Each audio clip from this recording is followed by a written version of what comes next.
मतलब क्या एक ही बार में 6 महीने का करंट अफेयर्स कवर करना सच में मुमकिन है? हाँ काव्या, बिल्कुल मुमकिन है। चलो अब अगली स्लाइड देखते हैं काव्या। हाँ सर।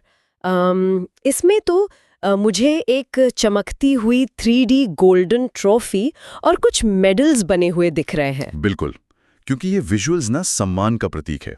अब इसके कंटेंट पर आते हैं। अगर राष्ट्रीय स्तर के पुरस्कारों की बात करें तो महान वायलिन वादक एन राजम को पद्म विभूषण मिला है और ग्रेटर नोएडा के प्रवीण कुमार को पैरा एथलेटिक्स में पद्मश्री। ओह, और लिटरेचर में भी किसी को मिला है ना सर? हाँ, ममता कालिया को उनकी रचना जीते जी इलाहाबाद के लिए साहित्य अकादमी 2025 मिला है। और राज्य स्तर पर भी एक बड़ा बदलाव है। लक्ष्मण और रानी लक्ष्मीबाई पुरस्कार की जो राशि थी ना, उसे 3.11 लाख से बढ़ाकर सीधे 10 लाख रुपए कर दिया गया है। वेट, सर इतनी बड़ी वृद्धि, मतलब 3 लाख से सीधे 10 लाख। इस पुरस्कार राशि में इतनी बड़ी वृद्धि के पीछे क्या खिलाड़ियों के लिए कोई खास संदेश है? बहुत ही बढ़िया सवाल है काव्या। देखो, ये राज्य में खेल को बढ़ावा देने का एक बहुत मजबूत प्रयास है। सरकार चाहती है कि खिलाड़ियों को आर्थिक चिंता ना हो और वो अपना पूरा ध्यान सिर्फ गेम पर लगाएं। अच्छा, तभी इतना बड़ा जंप दिया गया है। सर वापस से लाल बॉक्स दिख गया मुझे। ये एग्जाम अलर्ट है। हाँ बिल्कुल। तो एग्जाम के लिए ऐसे मार्क कर लो कि 2026 में यूपी से पद्म विभूषण एन राजम को मिला और जीते जी इलाहाबाद ममता कालिया की रचना है। डन सर, नोट कर लिया। चलो अब अगली स्लाइड देखते हैं काव्या। जी सर, इस स्लाइड पर तो एक 3D केबल कार यानी रोपवे और एक क्रेन का आइकॉन बना हुआ है, और मैप पर लाल रंग के 3D लोकेशन पिन्स भी चमक रहे हैं। सही डिस्क्राइब किया तुमने। ये इंफ्रास्ट्रक्चर और परिवहन की स्लाइड है। मुख्य बातें ये हैं कि वाराणसी में देश का पहला शहरी रोपवे शुरू हुआ है, वो भी पब्लिक ट्रांसपोर्ट के लिए। और जेवर नोएडा में देश का पहला नेट जीरो हवाई अड्डा बन रहा है। सर एक सेकेंड, ये नेट जीरो हवाई अड्डा का असल मतलब क्या होता है? मतलब क्या वहां से कोई पोल्यूशन नहीं होगा? देखो, पोल्यूशन तो थोड़ा बहुत होता ही है, लेकिन नेट जीरो का मतलब है कि ये एयरपोर्ट कार्बन एमिशन यानी उत्सर्जन को पूरी तरह से संतुलित करेगा। मतलब जितना कार्बन निकलेगा उतना ही वो एब्जॉर्ब करने का सिस्टम भी लगाएंगे, जैसे सोलर या ग्रीन कवर। ओ अच्छा, यानी नेट इम्पैक्ट जीरो हो जाएगा। एग्जैक्टली काव्या। इसके अलावा लखनऊ में भारत की सबसे बड़ी एरोस्पेस ग्रेड टाइटेनियम इकाई और नोएडा में पहली टेम्पर्ड ग्लास फैक्ट्री भी लग रही है। सर इसमें भी नीचे टेस्ट योर नॉलेज बॉक्स है। हाँ, और ये हमारा एग्जाम पॉइंट है। पहली शहरी रोपवे परियोजना वाराणसी में शुरू हुई है और पहला नेट जीरो हवाई अड्डा जेवर एयरपोर्ट है। ये तो काफी इम्प्रेसिव प्रोजेक्ट्स हैं सर। चलो अब अगली स्लाइड देखते हैं काव्या। हाँ, इसमें एक 3D हरी पट्टी और एक नीली डॉल्फिन का आइकन है, जो शायद प्रकृति और जलीय जीवन को दर्शाता है ना? बिल्कुल काव्या, ये स्लाइड हमारे पर्यावरण और इकोलॉजी के बारे में है। इसमें सबसे बड़ी खबर ये है कि पटना पक्षी अभयारण्य अब नई रामसर साइट बन गई है।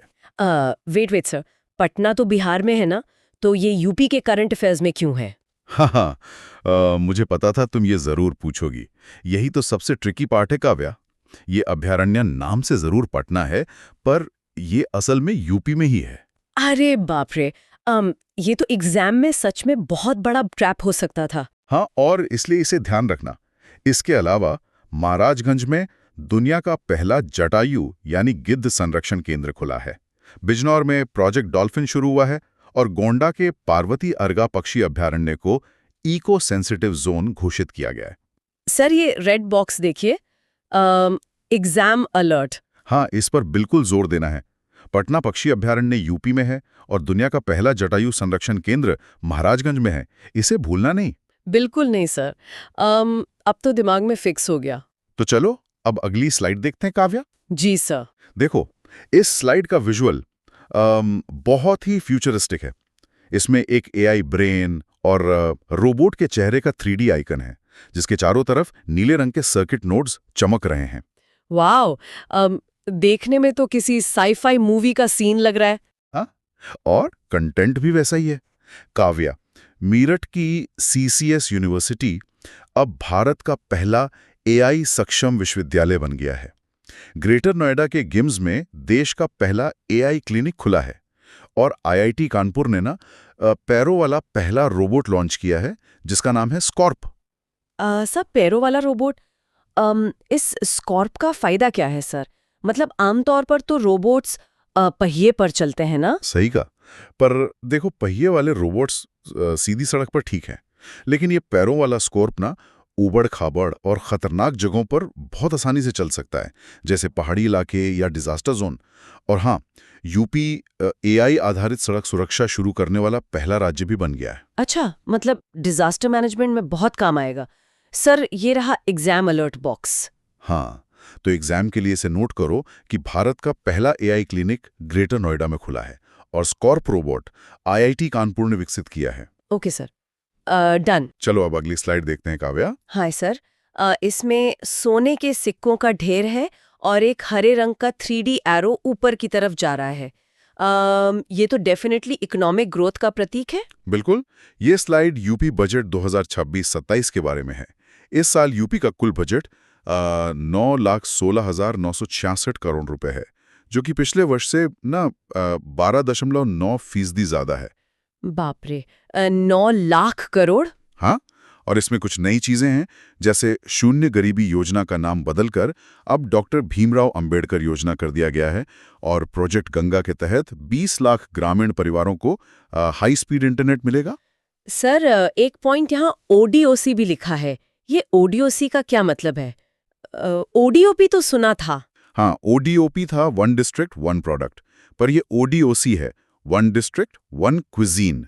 इसका लक्ष्य है कि हर जिले के जो स्थानीय व्यंजन हैं उनको वैश्विक पहचान दिलाई जाए। ओह, ये तो फूड लवर्स के लिए बहुत अच्छी खबर है ना?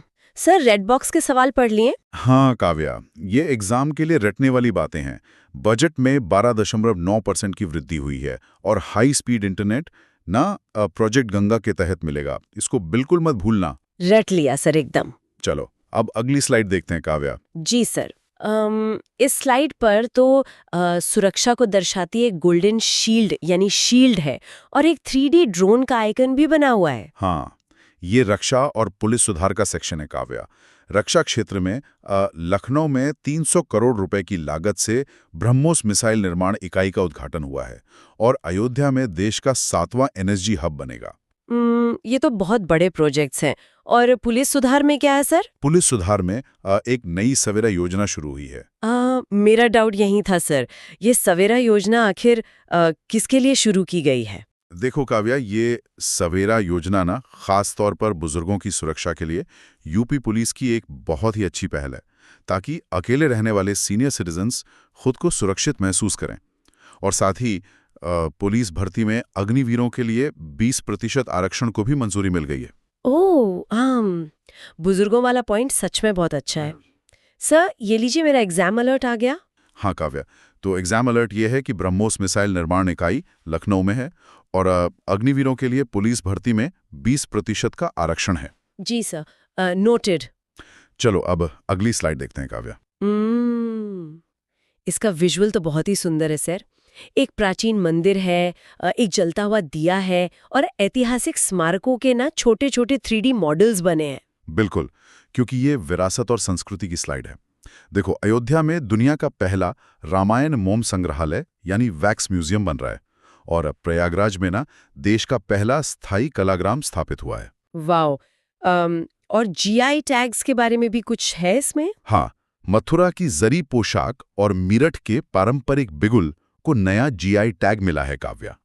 और इन सब के अलावा वाराणसी के काशी विश्वनाथ धाम में एक विक्रमादित्य वैदिक घड़ी लगाई गई है।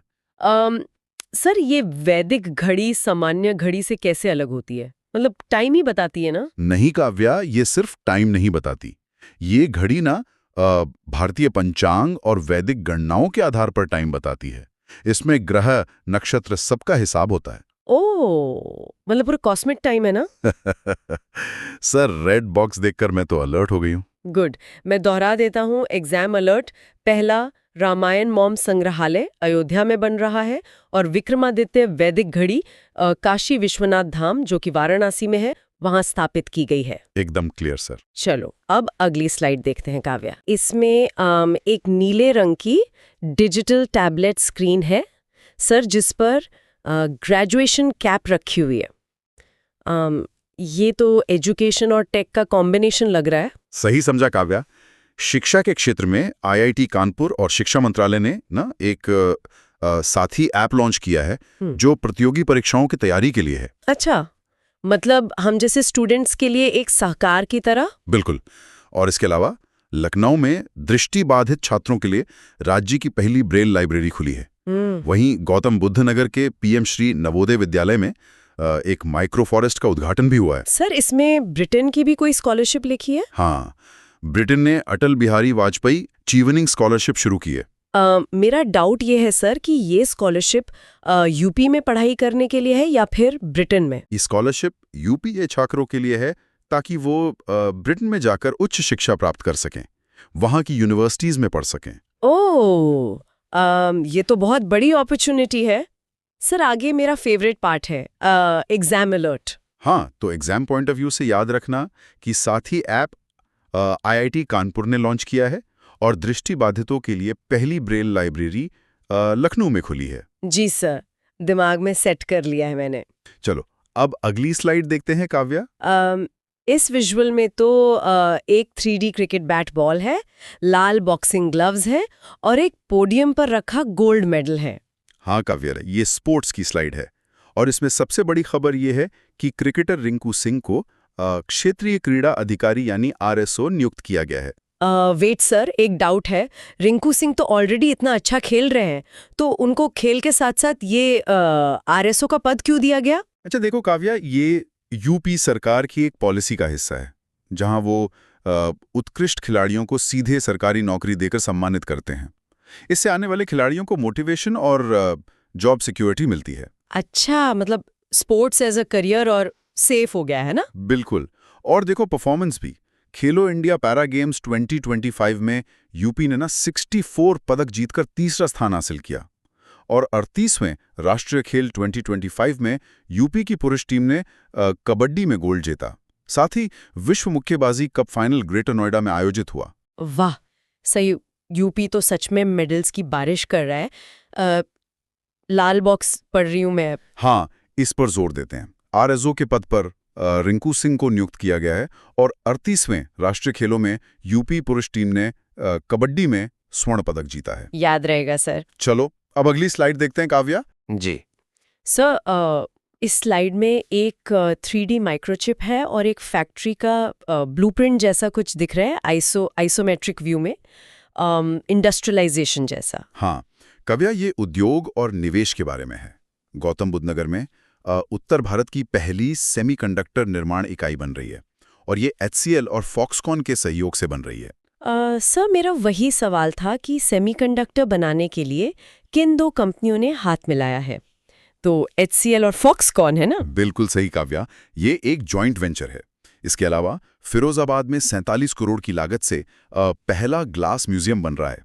ग्रेटर नोएडा में पहली बैटरी ग्रेड लिथियम रिफाइनरी और गोरखपुर में यूपी का दूसरा ग्रीन हाइड्रोजन प्लांट लग रहा है। फिरोजाबाद को तो वैसे भी सुहाग नगरी कहते हैं ना, कांच के काम के लिए, तो वहाँ ग्लास म्यूजियम तो परफेक्ट मैच है। सर, एग्जाम अलर्ट दे दूं? हाँ काव्या, बिल्कुल दो।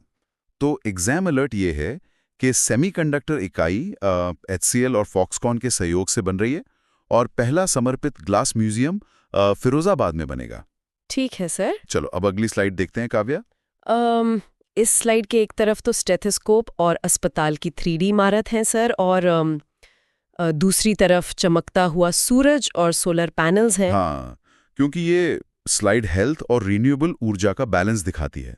कानपुर का LPS देश का पहला सरकारी संस्थान बन गया है जहां TAVR यानी हार्ट वॉल्व प्रत्यारोपण हुआ है। ओह, और इसमें एक राइज ऐप भी लिखा है। ये राइज ऐप का मुख्य काम क्या है सर? राइज ऐप का मुख्य काम वैक्सीनेशन कवरेज की निगरानी करना है। ये सुनिश्चित करता है कि राज्य में सभी बच्चों और महिलाओं को न सही समय पर टीके लगें, कोई छूट न जाए। ये तो बहुत हेल्पफुल ऐप होगा ग्रास रूट लेवल पर। हाँ। और ऊर्जा के क्षेत्र में क्या नया है सर? ऊर्जा में PM सूर्य घर योजना के तहत यूपी ने ना 1 गीगावाट यानी 1 GW की सौर क्षमता हासिल कर ली है और गाजियाबाद ने देश का पहला प्रमाणित ग्रीन म्युनिसिपल बॉन्ड जारी किया है। Wow, Ghaziabad green municipal bond, ये मैं रेड बॉक्स में भी देख रही हूँ सर, लाल बॉक्स पर फोकस करके। हाँ, काव्या, तो इसको मार्क करो कि पहला ग्रीन म्युनिसिपल बॉन्ड गाजियाबाद नगर निगम ने जारी किया और पीएम सूर्य घर योजना में यूपी ने 1 GW सौर क्षमता हासिल कर ली है। मार्क कर लिया सर। चलो अब अगली स्लाइड देखते हैं काव्या। हाँ, इसमें नंबर 1 लिखा हुआ है, एक गोल्ड मेडल है, एक हरा 3D ट्रैक्टर है और ऊपर की तरफ जाता हुआ एक ट्रेंडिंग एरो चार्ट भी है। ये स्लाइड हमारे महारिकॉर्ड्स और कृषि विकास की है। वाराणसी ने ना सिर्फ 1 घंटे में 2,51,446 पौधे लगाने का गिनीज वर्ल्ड रिकॉर्ड बनाया है और अयोध्या दीपोत्सव में 26.27 लाख दीप जले। बाप रे, नंबर्स तो सच में बहुत मैसिव है। हाँ, और रिकॉर्ड्स की बात करें तो सीएम योगी सबसे लंबे समय यानी 8 साल 132 दिन तक लगातार मुख्यमंत्री रहने वाले व्यक्ति बन गए हैं। इसके अलावा डीरेगुलेशन 1.0 और दुग्ध उत्पादन में यूपी प्रथम स्थान पर है और आगरा में अंतर्राष्ट्रीय आलू केंद्र का क्षेत्रीय कार्यालय खुला है। सर, एक डाउट था, ये डीरेगुलेशन 1.0, ये शब्द थोड़ा भारी लग रहा है, ये क्या है? देखो, डीरेगुलेशन का सीधा सा मतलब है व्यापार से पुराने और जटिल नियमों को हटाना ताकि बिजनेस करना यानी ईज ऑफ डूइंग बिजनेस बहुत आसान हो जाए। उसमें यूपी नंबर 1 पर है। अच्छा, मतलब फालतू की रेड टेप खत्म करना है ना? सर, एग्जाम अलर्ट का टाइम हो गया है। बिल्कुल, तो एग्जाम अलर्ट ये है काव्या कि 1 घंटे में 2.5 लाख से अधिक पौधे लगाकर वाराणसी ने रिकॉर्ड बनाया है और अंतर्राष्ट्रीय आलू केंद्र का क्षेत्रीय कार्यालय आगरा में स्थापित हुआ है। क्लियर सर, नोट कर लिया। चलो अब अगली स्लाइड देखते हैं काव्या। जी सर, इस स्लाइड पर एक ग्रीक स्टाइल की बिल्डिंग बनी है और यूपी के 3D मैप पर ना अलग-अलग प्रोफाइल आइकन्स चमक रहे हैं। ये विविध और नई नियुक्तियों की स्लाइड है। देखो, शशि प्रकाश गोयल जी यूपी के नए मुख्य सचिव बने हैं और यूपी राजभवन का नाम बदलकर अब जन भवन कर दिया गया है। साथ ही राज्य का 76वां जिला कल्याण सिंह नगर घोषित किया गया है। सर वेट एकदम रुकिए। पहली स्लाइड के एग्जाम अलर्ट में तो हमने पढ़ा था कि 75 जिले हैं और अब यहाँ 76वां जिला, ये थोड़ा अजीब नहीं है? हाँ, बहुत बढ़िया काव्या, मैं यही चेक कर रहा था कि तुम्हारा ध्यान है या नहीं। ये अभी हाल ही का सबसे नया अपडेट है। एग्जाम में अगर अपडेट पूछा जाए तो 76वां जिला कल्याण सिंह नगर ही टिक करना है। और हाँ, 18वीं विधानसभा के वर्तमान अध्यक्ष सतीश महाना है। अच्छा, मतलब अपडेटेड डेटा याद रखना है। सर, रेड बॉक्स की तरफ इशारा कर रही हूं मैं, वही बता दीजिए। हाँ, मैं कंफर्म करता हूं कि राजभवन का नया नाम अब जनभवन है और 76वां जिला कल्याण सिंह नगर घोषित किया गया है। ओके सर, ये तो डेफिनेटली फंसाने वाला सवाल था। चलो अब आखिरी स्लाइड देखते हैं काव्या। हाँ सर, इसके बीच में ना एक लेजर लाइट है और एक तरफ जगमगाता हुआ 3D राम मंदिर है और दूसरी तरफ एक आधुनिक AI चिप बनी है। ये विजुअल ना हमारे पूरे डिस्कशन का निचोड़ है। इसे द यूपी मॉडल कहते हैं। ये दिखाता है कि कैसे परंपरा यानी ट्रेडिशन और आधुनिक तकनीक यानी फ्यूचर टेक का ना एक बेहतरीन संतुलन बन गया है। एक तरफ हम अयोध्या का वैक्स म्यूजियम देखते हैं और काशी की वैदिक घड़ी, तो दूसरी तरफ AI क्लिनिक और सेमीकंडक्टर रिफाइनरी भी हैं। वही तो सर, और मुझे तो लगता है कि ये जो बैलेंस है ना, यही यूपी को $1 ट्रिलियन इकोनॉमी बनाने की दिशा में सबसे बड़ा पुश दे रहा है ना? बिल्कुल सही समझा तुमने काव्या, ये बैलेंस ही आगे का रास्ता है। अब जरा अंतिम एग्जाम अलर्ट बॉक्स पढ़ो। जी सर, इसमें लिखा है कि दुग्ध उत्पादन और डीरेगुलेशन 1.0 दोनों में ही यूपी का पूरे भारत में प्रथम स्थान है। एग्जैक्टली, और इसे एग्जाम तक दिमाग में रखना। तो इसके साथ ही हमारी ये डीप डाइव कंप्लीट होती है।